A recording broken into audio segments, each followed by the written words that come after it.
संजय संजय 10 मिनिटं नाही. आज टाइम किती झाला? 11चा टायमिंग दिलेला आहे. बैठक मग सांगायचं ना 4 वाजता आहे म्हणून. अहो बैठक आहे तर 4 वाजता सांगायचं होतं तुम्ही टायमिंग. निघाला नाहीये हे चुकीचं आहे. लोकांना ताटकळत नाही ठेवायचा.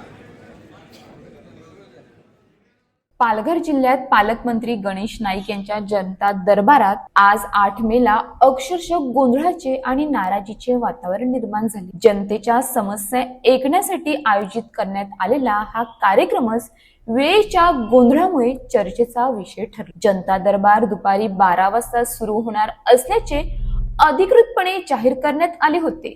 मात्र प्रत्यक्षात 1:45 वाजून गेले तरीही कार्यक्रमाची सुरुवातच झाली नव्हती.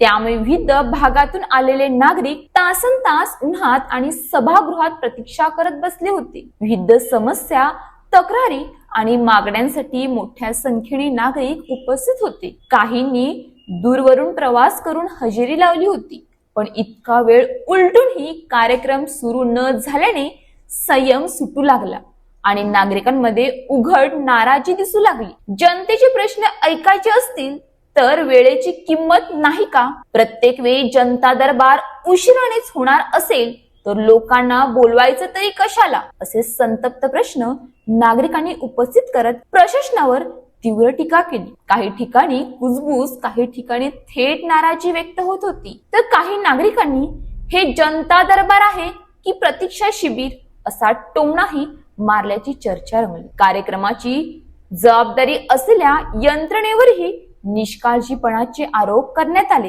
एकूणच जनतेच्या समस्यांवर तोडगा काढण्यासाठी आयोजित केलेला दरबारच्या वेळेच्या बेफिक्रीमुळे जनतेच्या संतापाचा दरबार उठला. जनतेचे प्रश्न सोडवायचे असतील तर आधी वेळ पाळायला शिका, नाही तर जनता दरबार नव्हे जनतेचा संयम दरबार भरवायला वेळ लागणार नाही. अशाच ताज्या बातम्यांसाठी आमच्या न्यूज पोलीस रिपोर्टर चॅनलला लगेच सबस्क्राईब करा आणि बेल आयकॉन दाबायला विसरू नका.